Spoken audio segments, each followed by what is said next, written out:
Often we know they have scatological meaning, dirty jokes involved. Enjoy doing that. And interesting that Freud talks about condensation, displacement, all those things. Never applies those terms to works of art, visual art, but he does to jokes. He writes a book about jokes just before Cubism, called, I forget, but anyway, it's a book about jokes. He applies all those standards we've been talking about to jokes, to words. Now the words have been associated, right, at the same time by artists, with painting moment and words. And Lissitzky gets very good at this. He can take this word, he can make you experience it empathetically. It's a form which has a dynamism. You feel that this form is hitting the edge of this, bounces back. You feel that that increases the velocity of the red wedge. They also mean something. This means beat, back. This means wedge. And on beat the whites with the red wedge.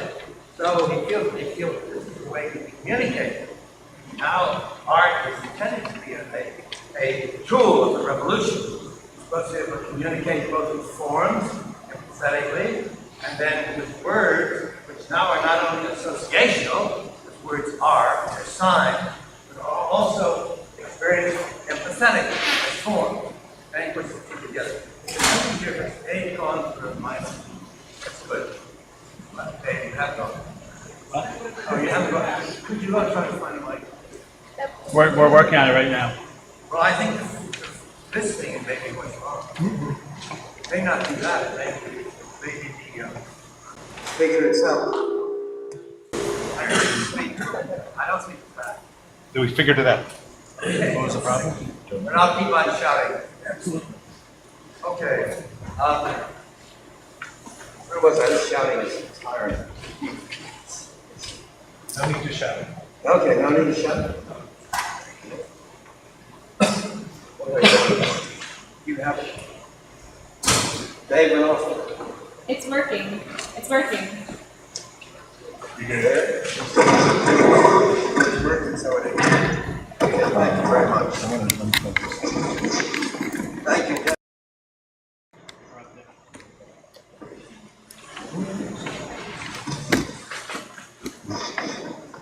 Okay.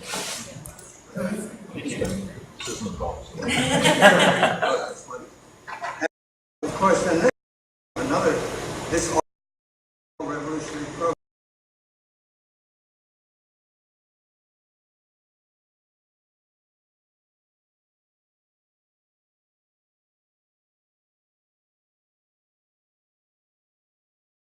Maximally active in flight, like those elevators going up and down the outside, but they also want searchlights, signs that change and move.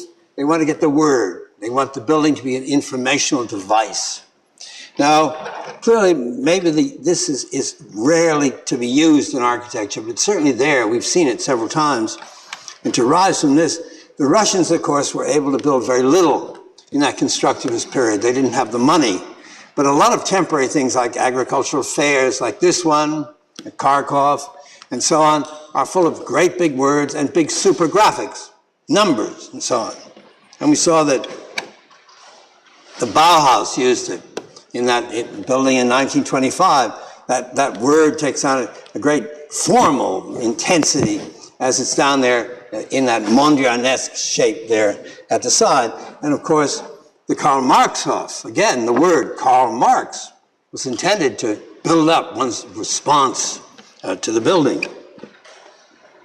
Now, the Bauhaus changes, and as it goes into the 30s, it's under pressure from the regime. It gets to be under enormous pressure from the Nazis. And they're under pressure to weed out the left-wing elements. And people like Mies and other members of the Bauhaus hate him for this later. Members like Mies, who took over the Bauhaus from Gropius under the Nazis, tried to do that, tried to soften the revolutionary message. Forms, there's a painting by Mahaly Nagy and a set of a table and chairs by Marcel Breuer. They're the same forms, exactly, but the word is gone. It's really become middle class, commercially good design, as it were. Now it's in that form as good design, bereft of its original revolutionary message, that it comes to America, that it's incorporated, and that's the correct word in this case, I think, to use, incorporated into American life by the Museum of Modern Art, which is, after all, run by Rockefeller. And Rockefeller had just fired Diego Rivera because he painted scandalous paintings of Lenin and Stalin and so on in the paintings that he was doing for Rockefeller in Rockefeller Center. And so all of this comes to America, and you start to get what I find those very obnoxious books out of the Museum of Modern Art called, if you want to build a house, how to do it. You want to build a bridge, how to do it. What's good taste, what's bad taste, so on. And it really becomes middle-class consumerism, in my opinion. And you get good design, bad design, and there's good design, of course, over there on the right. And that really takes, I don't mind the revolutionary message being gone. We don't necessarily need, I think, a revolutionary message, but it denatures a lot of the power that was in these forms. And that's what Venturi was doing again when he revives all that. And now he doesn't have any revolutionary message to say. He just wants people to look at the building and be taken by it. So he puts an abstract piece of sculpture up in the top, but he calls it a television aerial, knowing that that will infuriate the critics. You have this idealistic view of it. And he takes Guildhouse, which the housing authority wanted to have the size of a brick down there, tiny little word, Guildhouse, and he makes it big. And of course, it doesn't mean anything. It doesn't say Karl Marx, but nevertheless, it keys up. And to this day, people are infuriated by this, by something like the Guildhouse, which deserves the 25-year prize from the AIA over and over again, but it's never gotten it, and probably never will. But it's very important in opening up the range of architecture, which is still in operation at the present time. Now, on the other hand, the international style as it develops that I've been talking about hasn't yet dealt with two very important people. First is Mies van der Rohe, and secondly is Le Corbusier. And I'd like to talk about Mies first. Now, Mies is just the opposite of all this Lissitzky word. It's silent. It's the most silent, the most abstract, the most purely empathetic, the most purely built, constructed architecture. Thank you, Dennis, very, very much. And of all things, Mies is, of them all, the most classical, the most brought up in classical architecture. Now, he works for Behrens, Peter Behrens, and I said everybody did. Gropius did, remember. Corbusier claims to have done so, but he only visited there. But Mies worked for him for a long time. And of course, Behrens is an abstraction of classicism, as we already saw. Classicism subjected sort of to the excitement of the clarity of industrial forms. And while Mies is working for him, Mies takes off on his own, and he enters a competition for a monument to Bismarck at Bingen on the Rhine, overlooking the Rhine. A typical German romantic site, like, say, like Valhalla here by Leo von Klenz at Regensburg of 1830 to 1842, where you have the typical German apotheosis of the German hero in classical forms. And he builds a Parthenon, a replica of the Parthenon, more or less, up on the top, high here above a river. And this is what you get now, but you see what's happened to the forms. They've been abstracted, and they've been simplified. And there you get the beginning of that classicism without details, that stripped classicism, or modern classicism as they call it, which becomes so important in America with Paul Kray, who sort of reinvents it again in the late 20s, and through him with Louis Kahn. It's a very important part of the way Kahn begins to work. Now, this is a terrific, I'm sorry, I'm still shouting because I got used to that.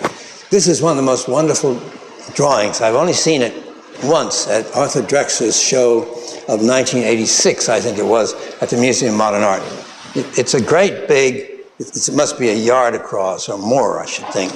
And it's a very crackly, fragile paper. It's almost like tracing paper. And this is all a collage of green paper. It comes down like this. And it's a most amazing, powerful great big form. And you see what it is. Mies didn't win, but it's clearly the most simplified, the clearest, the most powerful image of this kind of German, overwhelming hero worship there above the Rhine. And you can see, too, that how close it is to Behrens. Here's Behrens at the AEG, the Allgemeine Elektrizitätsgesellschaft, where you have these very simplified columns. There he has a tiny suggestion of a capital. But in other words, this monumental form and the kinds of forms that he's using for his industrial buildings are almost the same. Now, together, he and Mies build the German embassy in St. Petersburg, soon to become Leningrad, in 1912, just before 1914. And you see what it is. It's that same kind of thing. It's much like those columns over there. It's a simplified classical column with a very simplified capital here. Very simple, very repetitive. You see basically the whole building here, and except for these very heavily detailed balconies that project. And then on top, to put in the capital of a friendly power, which was soon to become an enemy, this is pure provocation, because these are the heavenly twins, Castor and Pollux, who are the horsemen who used to appear to the Romans, according to the Romans, when battles became difficult. The twins would be there, so they're war gods. And here, they're this hard, brutal, overweening building with the war gods up on top in bronze are put up there. And it's curious, World War I, of course, came along, and Russia was soundly defeated, had the revolution. But in all that time, they never took those down. They never took them down for a cannon, for example. And Stalin later liked them very much. You'll find a lot of Stalinist buildings in Leningrad, which have details almost like this, come right off this. And they didn't take them down in World War II until long in the siege, when more than 1 million Leningraders died in the siege then in 1941 and 42. They left them up a long time. I mean, somehow those things were very powerful images to them, even though they were very unfriendly. And if you think of the way Leningrad is, the way St. Petersburg is, those wonderful buildings in yellow and green with white details and sparkling light there and the river coming down it. This building, dour and heavy and Germanic, is a real provocation. It's amazing that they built it, and amazing that the Russians let it stand there so long. It's still there, of course, at the present time. Now, then, of course, the Russians had their revolution. And with the people we've been talking about, the constructivists, the suprematists, whatever they are, they turn their backs on it. And they leap up again above that old world of mass and compression, so on, of repression in their view. And they send, as Malevich said, and Lissitzky proposes here, they send boulevards into the sky. And this is this famous drawing of 1919 by Lissitzky that shows this purely mythical building. Heaven knows how you're going to hold it up, which seems to be floating above the old world. See, there's the old world. There's the old world of the German embassy and so on. And here's the new revolutionary world. It's Malevich floating up there in space. And that world conquers Mies van der Rohe. It conquers, you might say, Germany, even though Germany defeats Russia in the war. And when Mies starts his projects directly afterwards, they're totally different, absolutely different. Not like Gropius, seeming to go way back and starting over or whatever. He seems to leap forward, and he does this great drawing of 1919 and 1920 of a totally glass building, which is just going to rise right in the heart of Berlin, like this. And it's one which may not at all have been structural, but he suggests that there is a structure. That is, he suggests it's a central core, a bearing wall, and then these bearing walls that come out like this, and off which these slabs are cantilevered. And maybe it's buildable and maybe it's not. But it's a lot like what Frank Lloyd Wright is going to do later. I think Wright certainly looked at this. And then he cuts it back like a jeweler cutting a diamond, so that the glass will reflect and the whole thing will take on a sparkle and a life that it wouldn't have if it just had a plane. It's really wonderful, and you think how advanced this is. We talk about something being advanced. We don't have any building more, not the projects of Hadid or anybody, more advanced than this in terms of a form which is purely seems to be responding to the desire to be absolutely free which gives you that dazzle and that reflection and so on. Also, the way it's set in the town, you can see it's intended, like the Lisitsky project, to outrage the old world's dark and heavy. This is light, and it cuts into the old world with a pitiless prowl, like this. And you see where it is, it's in an island. These are streets, these are sidewalks, and it comes and it pushes you off the sidewalk. And it really is, it is intrusive. It's intended to intrude on the old urbanism. And that's very conscious and very powerful. And then he does another, which he finishes in 1922. And this is one where the building seems to be curved. And you get these curved walls. And those curved walls are enormously free. Again, you think of Gary with his computer. Well, he doesn't do any shape freer than that. No one does. But Mies handles it before the computer by having it made up of about 4-foot segments, all of which are straight, which he can draw. Now, there's hardly any pretense here that it's structural. I mean, you want to have any idea how this could be constructed. You think it couldn't be constructed unless they had a million little columns out here. There are places where it looks as if he intended to show a column and then pull back. You'd think you'd have to have a column probably almost at each one of those joints as it went around like that. Well, but one doesn't know. But it's not intended to be structural. It's another image. It's rising out of the old world. It's all glass. It seems to be absolutely free. It's leaping as free as anything's ever leaped in modern architecture, when you stop to think about it right to the present. And between these two, you have a terrific image. The first one is the more sort of savage, cutting. The second one is the more ethereal, more wonderful. I mean, it'd be so wonderful to be able to build either one of these. Right now, it would be just absolutely terrific. Then he does something else, too, in 22. He does a long horizontal building, which is equally intrusive, especially in relation to the first one, where you have these savage, heavy horizontal planes cantilevered, held by columns that are shown to be way back. Looks like things that people like Nervi and Alto and so on are going to do much later. And then the glass, see, is here, the narrow strips. But it's funny how, to me, that form hasn't worn very well, because it looks like every parking garage that's been built since that time. I mean, it looks like a parking garage more than anything else. And you feel it. The glass doesn't have the same magic. Those horizontal planes are heavy and they dominate. It's a totally different feeling than the others. But nevertheless, it's in line with what he was doing. He's completely overturning everything at that time. Now, at this time, too, he does a house project, 1922. And of course, he built houses before. He built perfectly unexceptionable, but very fine houses with barons and by himself in the suburbs of Berlin. Then in 1912, he gets a big project on his own for Holland, for a family named Kröller, K-R-O-L-L-E-R. And it's never built, but he builds a full-scale mock-up in canvas, in woods, frame, and canvas, which you see there, and he puts it on the site. Now you see what you got. You got a very classical building. There's a very classical use of columns and big classical details coming across here, cubical forms, which are a lot like Schinkel. There's a drawing of a beautiful little pavilion by Schinkel for Potsdam somewhere right by the river. It's like Schinkel, but now it's stretched out. It's stretched all the way to the horizon. Now that's what he has in mind. And that's what he picks up now after the war in this project of 1922. A brick country house, he calls it.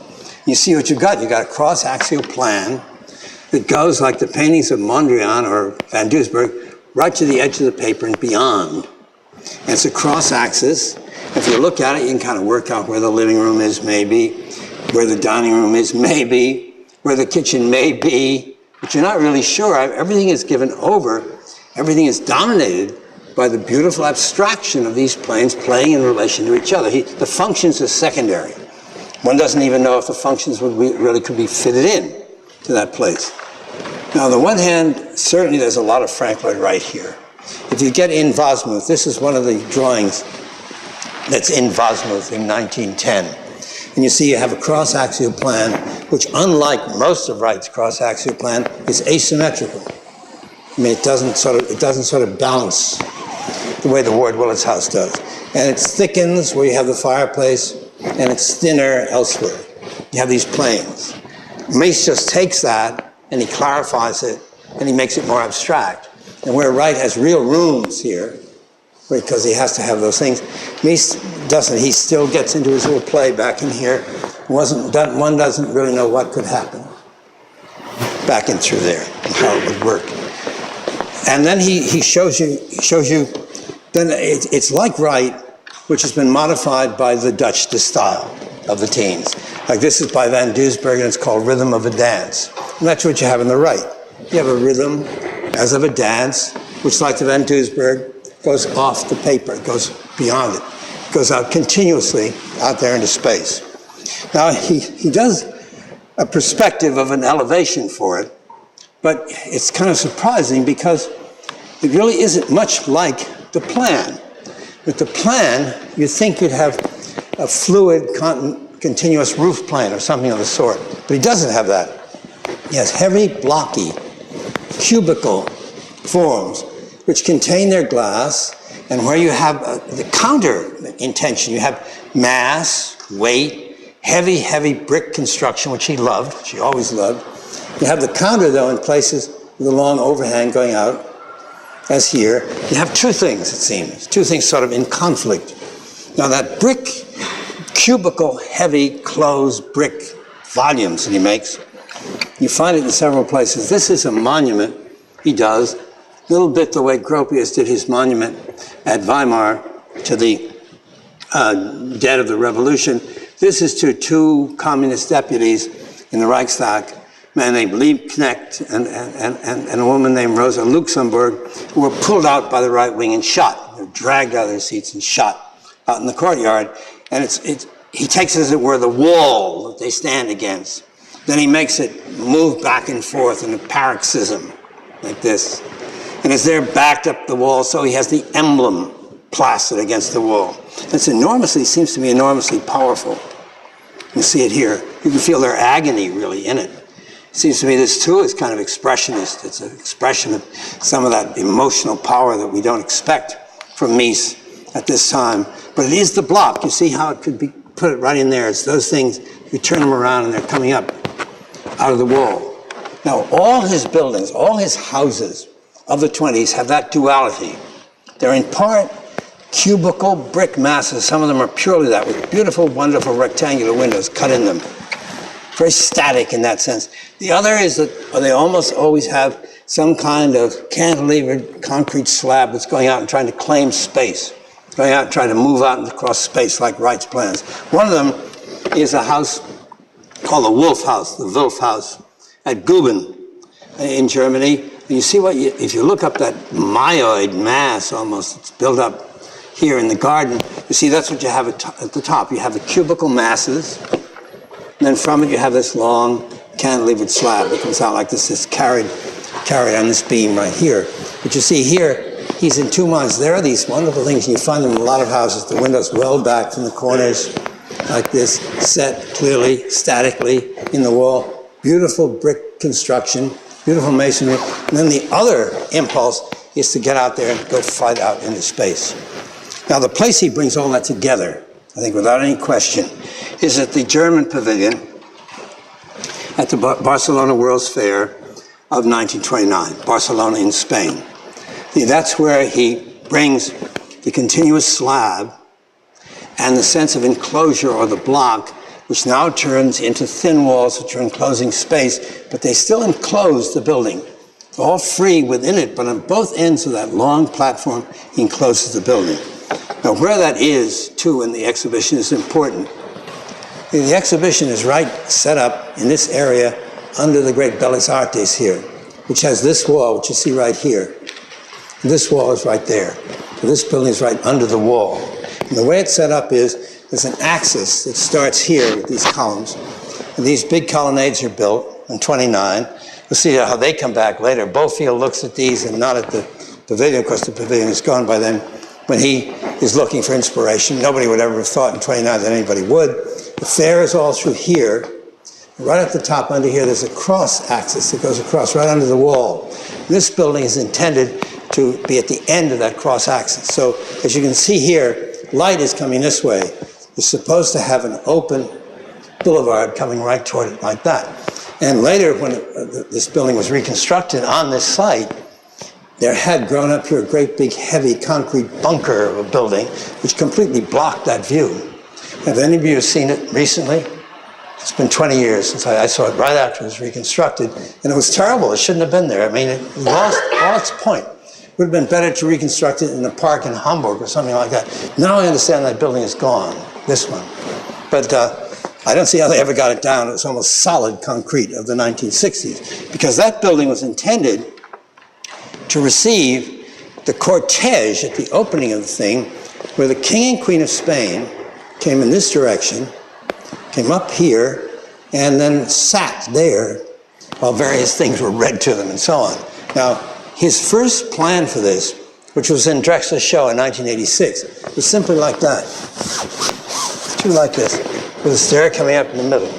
And in one day, he took it and he put it into this rhythm of a dance again, where he turned it around, takes the entrance to the side. You have to come in like this, and go in like this. All you do, you get that great sweep here, but it's enclosed. Over here, you get in through here, you come out here, you'll see there's a figure there that pushes all the way back out to here. It's a wonderful rhythm. And indeed, this is where you get Mies really showing you the difference between architecture and sculpture. And he's saying basically architecture is constructivist. It's built as lightly as possible, and its point is to create a space, to create an environment. So what he does is he has 8 small columns, cruciform, highly shining metal. They hold up a slab. And that's all the structure. That's all the bearing structure. All these walls are freestanding. They can be anywhere he wants. They shape the space. And it's interesting what these are. These are wonderfully shaped marble, especially in here. This is dark glass, black glass. This is smoked glass too, but it's white glass. Lighting, you can't see it here, there's a monitor that lights down in there like that, so that the whole thing shimmers with light, and you see the figure actually that's right here, as you saw it in a moment, through a glass darkly as you're in here. It's a magical space. So architecture is space, and that space you're led into. Come up the stairs, turn around back, come in this way, like that. You see, there's where the figure is in the pool, enclosed by this wall, back to that wall, looking all the way down that way, like that. And when you come in, say, first we'll go to the left there, and the wall is shining. Now, Gropius and all these people are trying to find the cheapest possible materials now. They're always talking about existence minimum house, cost of lease. Mies won't do that. Brilliant marble, enormously expensive. And they designs these wonderful chairs for this building because they're thrones. You can see they are thrones. They're based on wonderful Greek chairs or 5th century sarcophagi, 5th century stele, but they're steel, springy steel, with wonderful leather cushions. Notice they're fairly close together. They're put here. They're for the king and queen to sit side by side. And you can't tell what the boundaries of the space are. People at this time began to call Mies's architecture Byzantine, because the Byzantine, say San Vitale, you can't tell the way the light is handled where the boundaries are. It's mysterious, it's magical. And he has that same quality. But this is the major space over there on the right. In a way, it's his major space of this period. And you see what you've got. You see through the dark wall now, and you see a figure, but you don't see it completely yet. And you're in this wonderful place with the two thrones side by side. Now you see how it's a lot like Wright. He's the only one that picked up, as he did in that early drawing, Wright's continuity of space.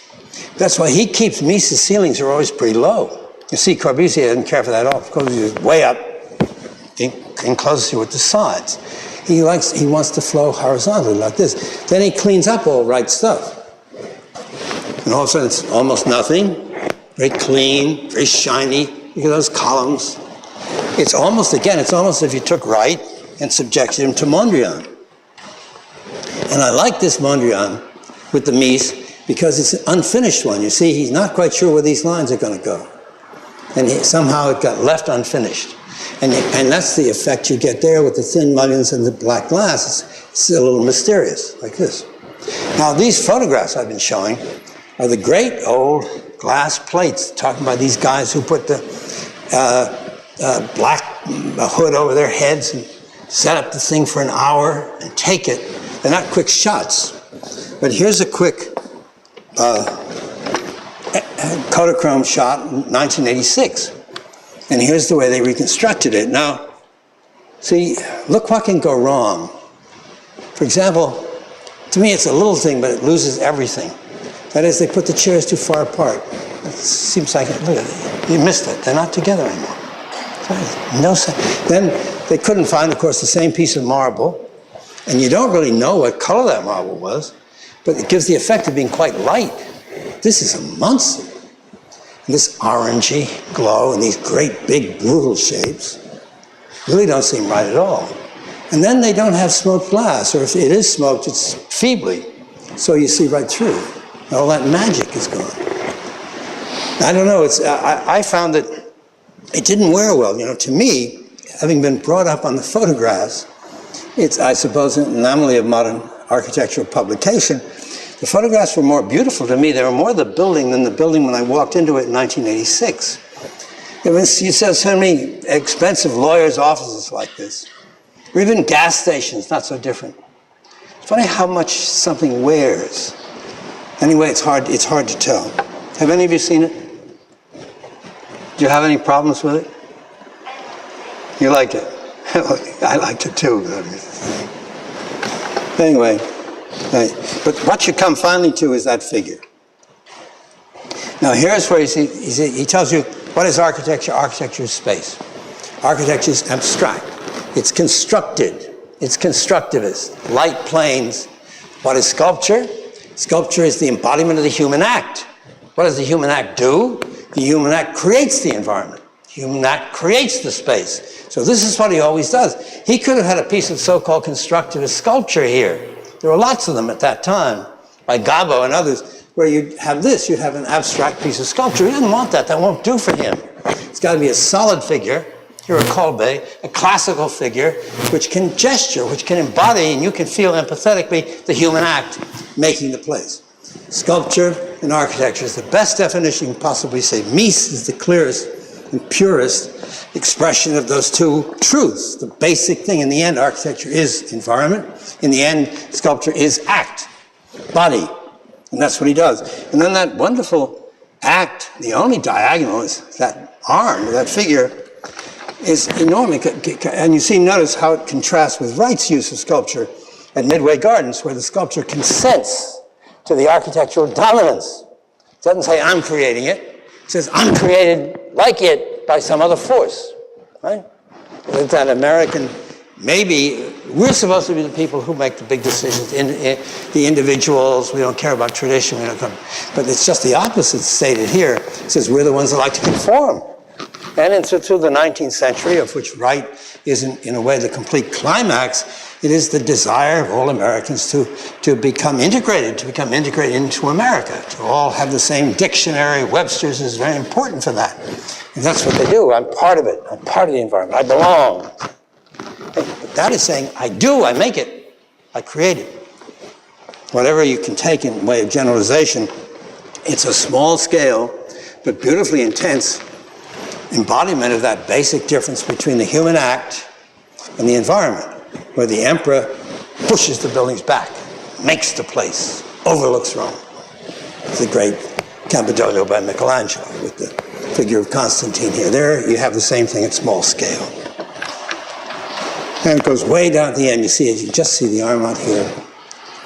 And you're backed up against the far wall.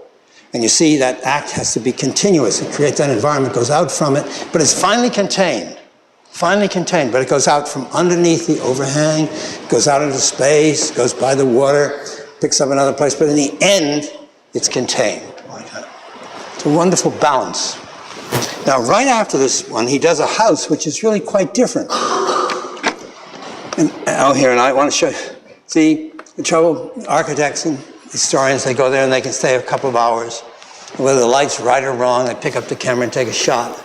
and it doesn't mean a thing. That shot that I took means nothing compared to this great old shot. It's over here on the left, where he had a long time and he waited until it was just right, and he focused and he fiddled and he got forward and back and he took it. It's really quite a thing. Anyway, now the house that he did was in Czechoslovakia, in Brno, Czechoslovakia. It was a so-called Tugendhat house. And Tugendhats, by the way, were cousins of Eve Blau, who wrote that book about Austrian housing that I talked to you about. She was Viennese herself. Now, you see what this is? This doesn't seem to be plains, over plain. It's not on the flat. It's on the side of a hill. And it seems to be a contained block, which is a good deal like this. This is another project that Mies did in 1922. And it's hard to fit it in with the other buildings he does at that time, but you sort of see it here. As I say, that building, the Tugendhat, is like this and being closed at the back there, and coming forward to glass that's on the same plane. Here they do have an overhang, but it's as if you had a block, which is partly closed, and then it's closed by glass on the other end. Even though the columns are well back, as you see there, and the eye is carried by the slabs forward, nevertheless they're closed there in the wall. Now that's partly because of the site, I think probably primarily because of the site, because it looks to me as if Mies tries to get away from it as much as he can.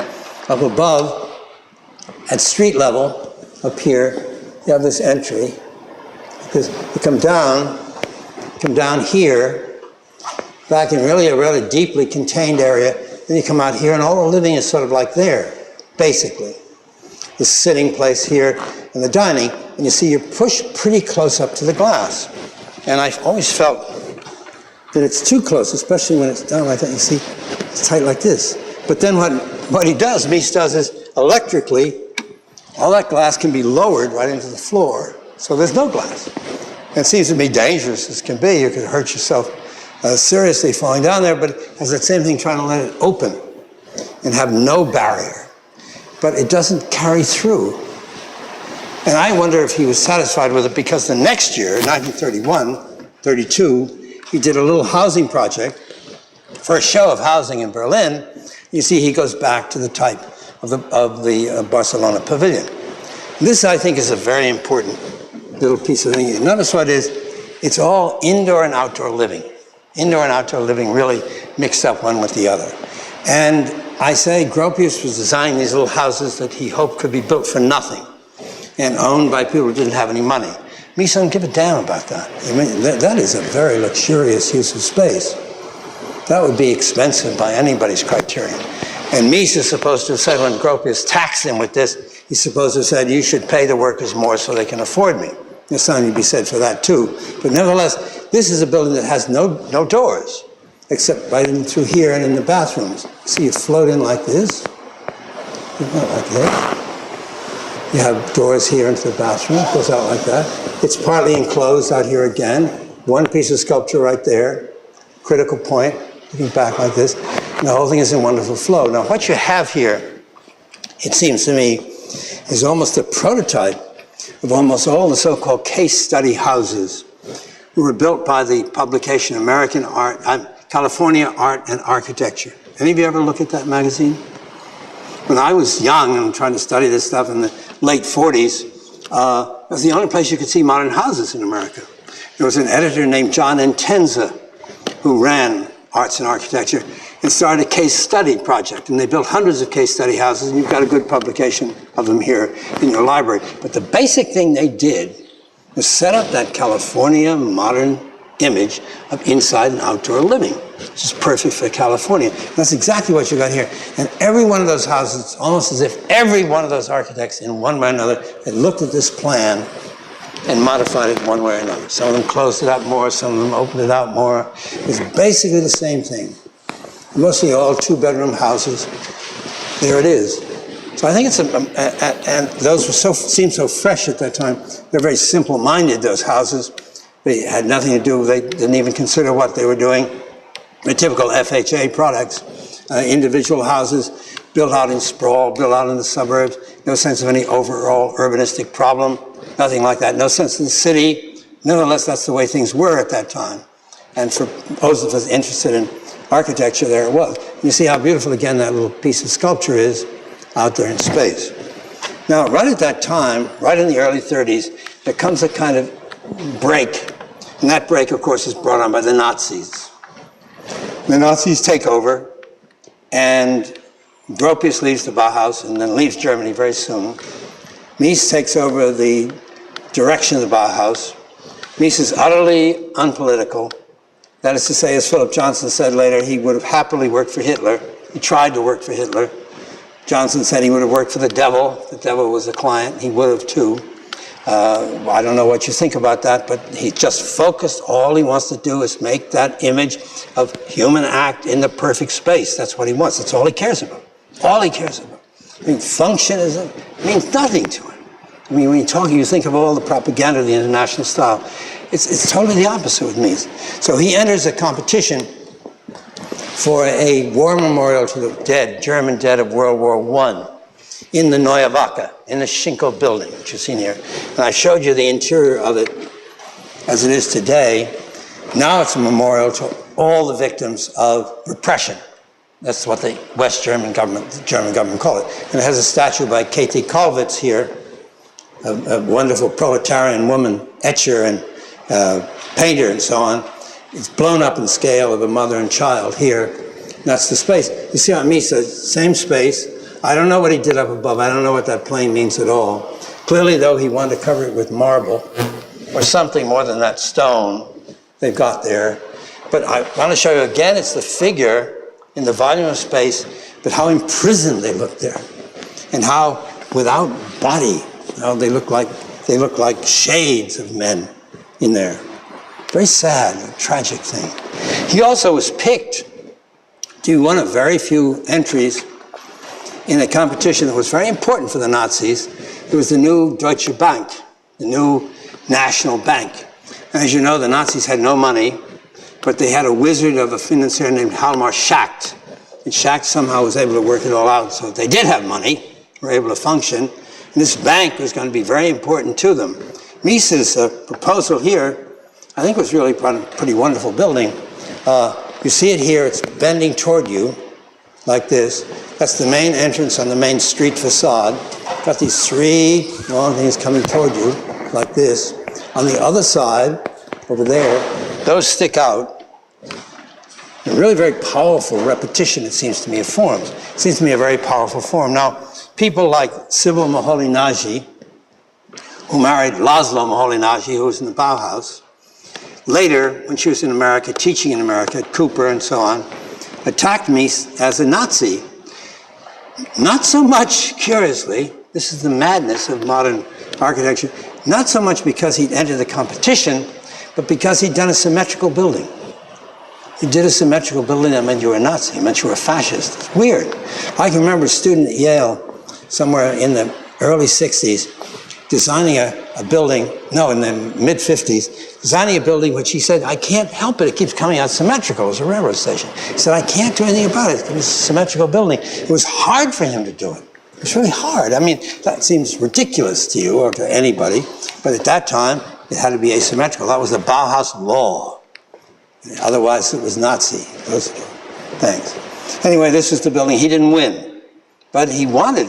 And he had a conversation with Goebbels that I mentioned to you before, where he tries to get Goebbels. For a while, Johnson, remember, who himself, unfortunately, was attracted to the Nazis, he thought Mies was going to be the big Nazi architect. He would have been a great Nazi architect. He would have done it. Marvel. But Hitler had other ideas. He was basically Hitler who hated modernism in all its forms. He wanted basically classical architecture. He didn't see how classical Mies was, I suppose. But he wanted more conventional classicism. Whatever the case, Mies lost, but he did want to cooperate. One has to see that. And he hated to leave Germany. He didn't want to leave Germany. Gropius left, Mies wouldn't leave. Even though they were harassing the Bauhaus terribly, they took them out of Dessau, they put them in a little factory building in Berlin, they kept closing it down and harassing. Mies kept just hanging on. But all his projects were really, after that, were really for houses, because that's all he had. And it's interesting, he tries to deal in the big world and power, but he's driven down to the individual, client to individual life. So he goes back to these houses. And this is a house at Magdeburg, the Hubba House in Magdeburg of 1934. And it's really very, very beautiful. I mean, as you can see, I mean, you come in, again, all the space. Come in and there's a living room, long, wonderful wall, big fireplace, out like that, dining, all this. But it's starting to enclose, and it's getting enclosing more. And out there's a river. And he loves to put a piece of sculpture out there in the garden, over there. And he does lots of drawings of that. Wonderful little drawings, like this. Where you see you're standing out beyond the glass. To your left is the river, this little sailboat there. And he has a standing figure right there. It's kind of lugubrious there too. Tall standing figure. It's wonderful the way he just picks up the glass, just a couple of lines. And then he steps back inside the glass, here on the left. And he tries, see, you're inside the glass here, there's a sailboat again. Okay. Now he has a reclining figure. And he was very fond of a famous Hellenistic sculpture that was repeated many times in antiquity called Ariadne on Naxos. Ariadne, you know, is marooned on Naxos by Theseus. She goes to sleep, and in her sleep he abandons her, he leaves her. And it's usually Ariadne beginning to wake up. Ariadne who led him out of the Minotaur's labyrinth on her thread, and so now he abandons her, goes back to Athens.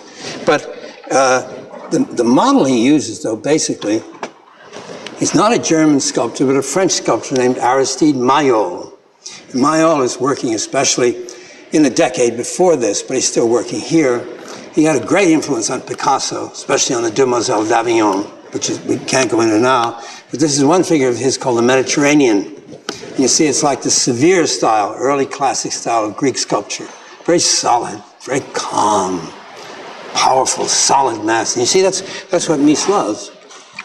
It's a standing one, like this.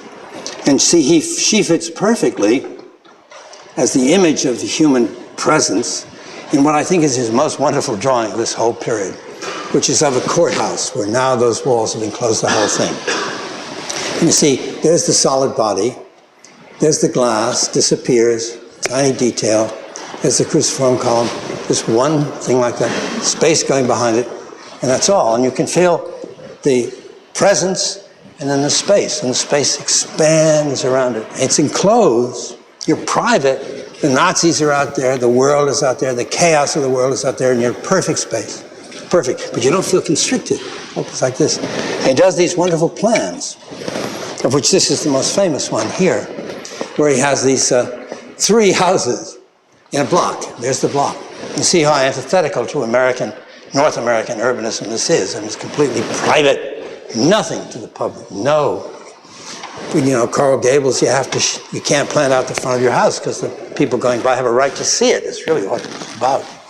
And look, it's really that wonderful. Here's one, and you look at all these, and here's a big house, tiny garden right here. With Ariadne is right here, like that. Then here's another house, an enormous garden like that. And here's really the tiniest house at all, and then boom, there's an immense garden. Like that. And they each have a wonderful fireplace. Just pull back. But if you try to figure out where the kitchen is, where the Johns are, you'll go crazy. They're not there. And none of these really could be lived in if they could be lived in at all by more than one person. Maybe by a couple if they're very fond of each other. I mean, it's not a family. This is lonely. This is single people, private, cut off from the community. You see, that's the anti-community. There you are, it's closed. I never really thought before how much this must have been a response by him, unconscious, I imagine, to the Nazis. And he wanted to work for the Nazis, but he couldn't. For whatever reason, he's enclosed it like this. It's very touching, and here's the only one he ever furnished. And it's amazing, you never think of Mies doing this, doing these things. There's the garage, you've got to be a good driver to get in there. It's the garage, and then you've got maid's room. You've got a wonderful living room, a nice kitchen, nice place to eat, nice bedroom, nice study, little ingle nook. Look at the column right in there. But again, it's one person, or at the very most, a couple. but mostly one. And it's wonderful. You don't think of Mies doing those curves, but look how gentle they are. They really work. And here's a Mayol, for example. Here's a Mayol, the air, where she puts out her arm. Watch it. See?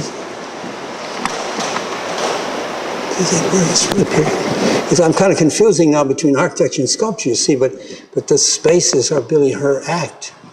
Watch it, it's really beautiful. Watch it. The air. Mayol is a wonderful sculptor. And then there they are. Well, he didn't build any of them at all, but Johnson did, which we'll talk about later. And but instead, there's the reality of the Nazis in Germany. Now, people plead with him to leave. And he gets offered the head of the Armour Institute, which becomes IIT. And they want him for Harvard. And they want him to design the Museum of Modern Art. And all of it falls through in the end, except IIT. And he finally will come, but he won't come until he just barely got out. He was about to be arrested, there's no doubt about it. He just barely got out. And he got out finally because he got a private commission in America from a very wealthy man named Resor, R-E-S-O-R, who had one of the great sites on the North American continent in Wyoming, looking right at the great center thing of the Rockies, where they have the great spiky heights of the Grand Teton, which are Tetons, which rise up and down like that. And what Mies says there is this is what's so moving, where here you're enclosed in the court, the European court, wary, here you open to the whole vast new continent. And Levine, who's written very beautifully about this, calls it the architecture of exile. And the house is one in which now he opens the whole thing like this. Bedrooms are on one side, kitchen and services on the other, all this one space and then open, that's it, hardly anything in it, just open to the Rockies, like that. And but it's interesting because that's not his first project for it. His first project is not quite like this, but almost like it. And I wish I had it, but I've never been able to get it from the museum. I'd never be able to get a drawing. In Drexler's show, he showed Mies's first drawings for the Resor House. Now those drawings were a lot like Gropius's house at Lincoln. And Gropius had come in 1937, 38, and taken the job at Harvard. And he built himself a house in the suburbs at Lincoln, Massachusetts. Now, as you can see, it's a nervous, twitchy building. And it's enclosed, very enclosed, in a box. And he does everything. He's got a little glass block. He's got thing here. He's got everything. A little bit of everything. Twitchy, nervous, but enclosed. Mies's first drawing, you wouldn't believe it. I wish I could get it. I wish I could find it. It was a box with a lot of different rooms in it. It wasn't quite as nervous as this. Here's the plan of the Gropius house. Now, here it's twitching. You're enclosed. Look at the doors. Look at those doors. Doors. Look at those doors. Look here. Study. Oh, what a splendid idea, Walter. A little more room. Like this. All these doors. Bedrooms, maid rooms, coats, hall, coming at an angle. And bathrooms everywhere and all this stuff. And it's as if Mies started that way. As if he started a little frightened by Resor. Here are all these rich Americans. They want all these bathrooms. They want all these separate rooms. And then it's as if all of a sudden he said, maybe he even looked at this house, like Gropius, and said, I will not be nickeled and dimed to death by these people. It's going to be almost nothing. It's going to be the grandeur of their continent or nothing. Look what he does. Oh, look, you can see why he hates Gropius. What a design. Look at that. You can see why Johnson could. Look at this. How cunningly that's fixed. Mies would go mad at this kind of crap when he did it like that. Mies does this. Just a big clay, blown up, the mountains, the slab above, the slab below. You're open to it. It's really wonderful. And the war killed it. It would have been built. Then along came the war. But right at that same time, he got a project which he finally wasn't able to build until 1950 for the Farnsworth House. And here is a very different site in Plano, Illinois, on a very flat meadow by the river. It often floods, so the lifting makes sense like that. But you see, it's basically the same thing. It's one pavilion, and definitely is for one person, and it's very small for one person. It's a building that expresses its structure. You feel the skeleton that makes it, the tectonic skeleton. You feel the column, the slabs, then in between you have the service unit where you have the kitchen, the johns, the fireplace on the other side, and all open space around it with an open porch over here, like that. The glass is subordinated. See, the glass might as well not be there, and he leaves it out up here, like this. It's all the structure that you feel. So when you see it from a distance, it looks like a little temple. You feel it, I mean, a Greek temple has all the structure closer together. It's that same quality. It's built there. And it's a tiny space. You see it here. I think he's cheating in these drawings. I can't believe that's really 6 foot for a bed, because if you take a view in there, like this, between the fireplace and the wall, you see it's hard to believe that that's 12 feet or something like that. It's tight. And this furniture, of course, is not by him. He had a fight, Mrs. Farnsworth had a fight with him, wouldn't use his furniture, so she had this stuff. Later, an international financier bought the house, as you know. Now it's going to the National Trust and so on. It's been saved. They were going to tear it down. And it does have his furniture inside now. But nevertheless, it's a little building, white, like an elegant little temple, and it's all based on the fabric. And it's just like his big buildings, really. I mean, it's off the ground in pilotis, and then up above, he doesn't need all the mullions, which are stiffeners for the glass, that he does in the high-rises. So you just have the verticals, columns, like here, and the horizontals in between. So it has the same gravitas and structure as the big buildings. The space is just what's left over. And he recalls monumental stairs and grand pavilions and so on, but it's a tiny, very moving, tiny, lonely little thing. You can see it here. I showed you before. But he finally builds this in 1950, and it's very, very important for Johnson and everything else I'll talk about later. Now, at the same time, too, all this period, from 1940 on, he had one big project, big group community project, urbanistic architecture. And this was the Illinois Institute of Technology. And it should be contrasted. He starts working on it in 1940, 1939-40. Gropius doesn't build the Graduate Center at Harvard till 1950. But look at the difference between them.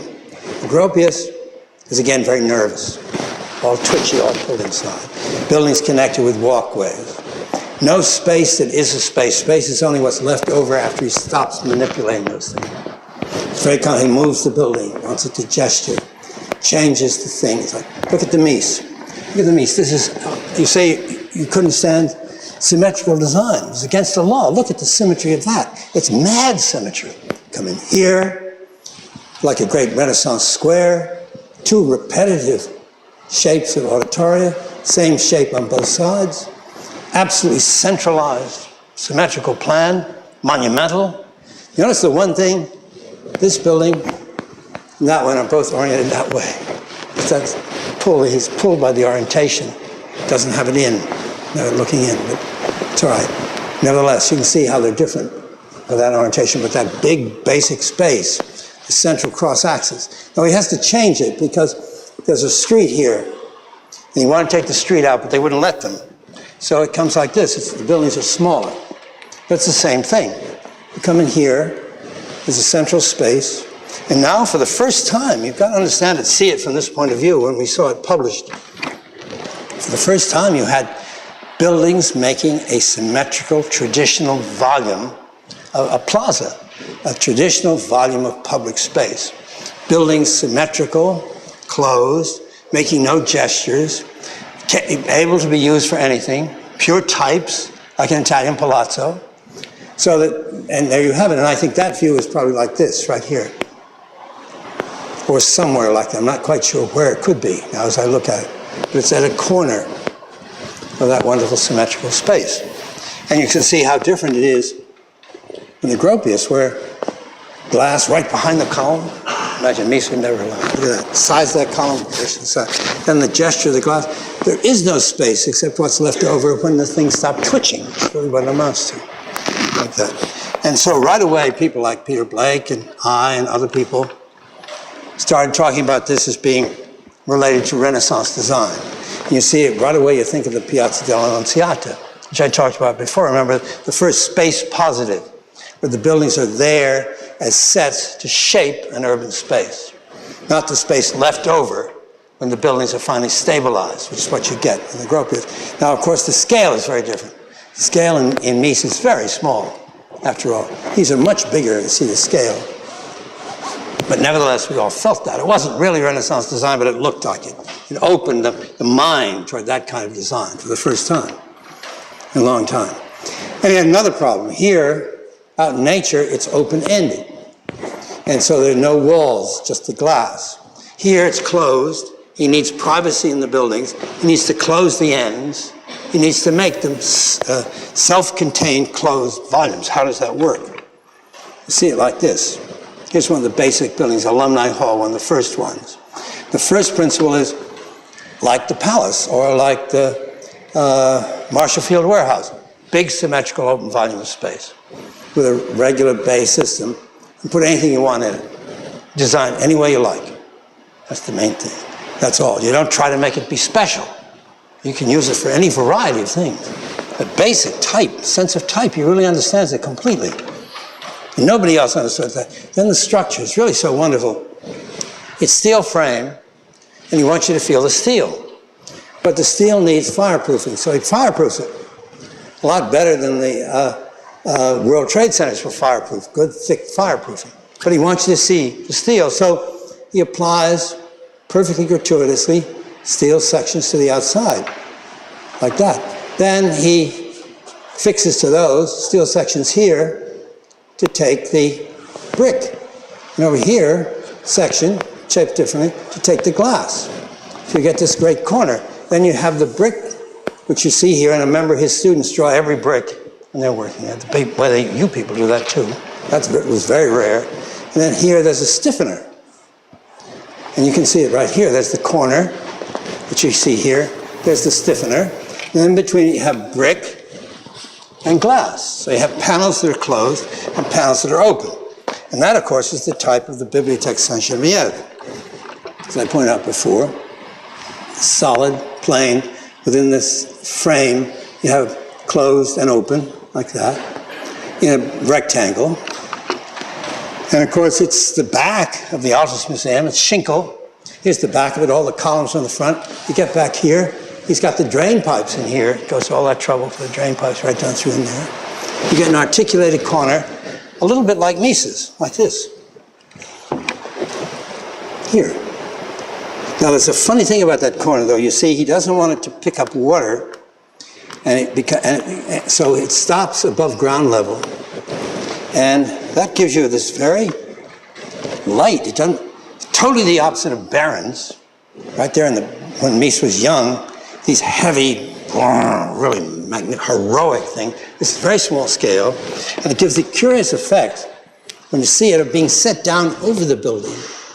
The more you look at it, they don't feel very structural. It's not the structure you feel the volume enclosed, and you feel the elegance of the fenestration and the detailed connections, but it's very odd. It doesn't feel really structural. Now, it's another thing is, it's good up to 2 stories. You go to 3, it doesn't work so well. Partly because you see, you get up, you start saying, what is holding it up? It looks so papery. These are heavy, but what's holding them? Maybe if these weren't heavy, it wouldn't bother you so much, but it doesn't work. 2 stories seems to be right. But then how wonderful those 2 stories are, you see how it looks just as if everything has a point. So you look at, say, Gropius again at Harvard, and you say, what's it for? I mean, why is that a different color than that? What's that about? What's he going to do with the water? Is that a column or a wall? What is it? And you suddenly see that Gropius, it doesn't matter what he does, doesn't care much. If Mies just changes the fenestration, watch, he changes the mullining. You got a different building. It's exactly like the Palazzo type. They're all the same. You can make a place, he's making a place with it. But You decorate each one differently, each one is individual. But it's different, and it's important that it's different. When you feel it, you say that's it. And this is the first of the wonderful cross-axial onions that later become central to the work of Venturi and Rossi and Kahn, too, for a long time. Then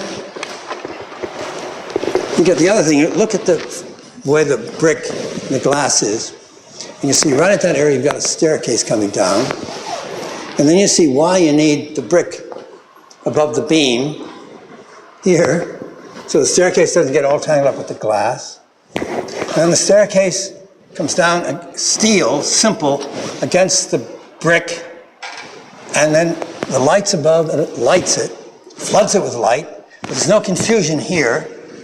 There's no fuss. It really feels good, you know what I mean? It feels built in the way it ought to be. And then especially you see it in relation to the detail of the major stairway in the Gropius building, where everybody gets into the act. Somebody designs the railing, and you get somebody else, Albers, to do the mural, and somebody else designs the glass. Yeah, and you see, it's visually confusing, makes no sense.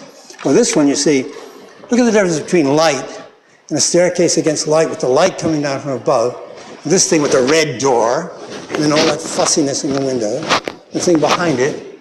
It just, you say it's careless.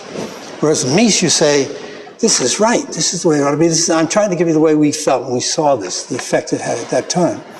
Or somebody like Saarinen, who we'll talk about later, who picks up IIT and takes it at automobile scale in the General Motors Research Center. See, his staircases start to look kind of glitzy, or they kind of look kind of fancy. And Mies looks the way it has to be.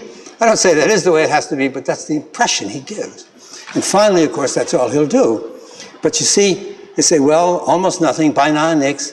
What's too little? Here's the chapel he designs, one of the last buildings he designed there before he left, and the awful buildings there by Skidmore and so on later.